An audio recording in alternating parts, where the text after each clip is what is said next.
Hello అండి, అందరికీ నమస్కారం. జోజమ్మ విలేజ్ వంట. ఈరోజు నేను చూడండి బచ్చల కూర తీసుకున్నాను 2 కట్టలు. ఈ బచ్చల కూరతో పప్పు చేస్తున్నాను. ఎలా చేయాలో చూపిస్తాను. చూడండి కుక్కర్ తీసుకున్నాను. కుక్కర్లో ముందుగానే కడిగి పెట్టుకున్న ఈ గిన్నెతోటి కందిపప్పు తీసుకుంటున్నాను. కట్ చేసి పెట్టుకున్న టమాటాలు వేసుకుందాం. ఒక 3 పచ్చిమిర్చి, ఒక 7-8 కట్ చేసి పెట్టుకున్నాను. ఇప్పుడు చుక్క కూర వేసుకుందాం. పసుపు,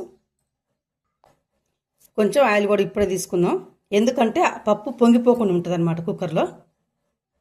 ఇప్పుడు ఒక 10 వెల్లుల్లి రెబ్బలు కూడా వేసుకుందాం. పప్పులో చాలా టేస్టీగా వస్తుంది. మనం ఇప్పుడు పప్పు ఉడకడానికి సరిపడా వాటర్ అయితే తీసుకుందాం. స్టవ్ మీద పెట్టాను పప్పు. ఒక 5-6 విజిల్లు వచ్చేంత వరకు ఉడికించుకోవాలి. చాలా బాగా మెత్తగా అవుతుంది పప్పు. చూడండి పప్పు అయితే ఉడికింది. ఇప్పుడు మనం ఎనుపుకుందాం. నేనైతే రాళ్ళు ఉప్పు అయితే వేసుకుంటున్నాను. ఇప్పుడు మనం పప్పు గుర్తుతోటి ఎనుపుకుందాం మెత్తగా.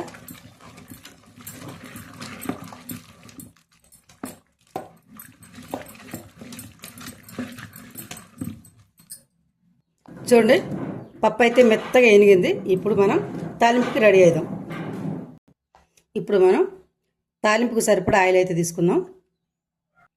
చూడండి పోపు గింజలు వేసుకుంటే మినపప్పు, ఆవాలు, జీలకర్ర, అలాగే ఎండుమిర్చి కూడా వేసుకుందాం. పప్పులో ఎండుమిర్చి వేస్తే చాలా అంటే చాలా బాగుంటుంది. ఈ ఎండుమిర్చి టేస్ట్ పచ్చిమిర్చికి రాదు, పప్పు తాలింపుకి మాత్రం. కట్ చేసి పెట్టుకున్నాం ఉల్లిపాయ ముక్కలు వేసుకుందాం. కరివేపాకు కూడా వేసుకుందాం తాలింపులో. కరివేపాకు మాత్రం వేయగానే చూడండి గొప్పగా ఎలా వాసన వస్తుందో. కొత్తిమీర కూడా వేసుకుందాం. కిచెన్ మొత్తం గుమాలు ఇస్తుందండి. తాలింపు వాసన మాత్రం సూపర్.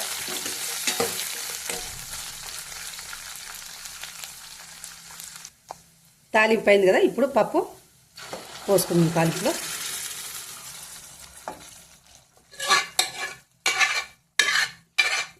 ఇలా ఉన్న కాడుకు నీట్గా వేసుకుందాం. ఈ పప్పు మాత్రం 1 నిమిషం పాటు మంచిగా మరగనిద్దాం. కానీ పిల్లలు కూడా చాలా ఇష్టపడి తింటారు బచ్చల కూర పప్పు. పెద్దవాళ్ళైనా రొట్టెలోకైనా, చపాతీ కానీ, దోశలో కానీ ప్రతి దాంట్లో తీసుకోవచ్చండి ఈ పప్పుని. నెయ్యి వేసుకుని తింటే మాత్రం ఇంకా సూపర్. సరే ఫ్రెండ్, నా ఛానల్ కనుక మీకు నచ్చినట్టయితే లైక్ చేసి షేర్ చేయండి, సబ్స్క్రైబ్ చేసుకోండి మరి. సరేనా? బాయ్.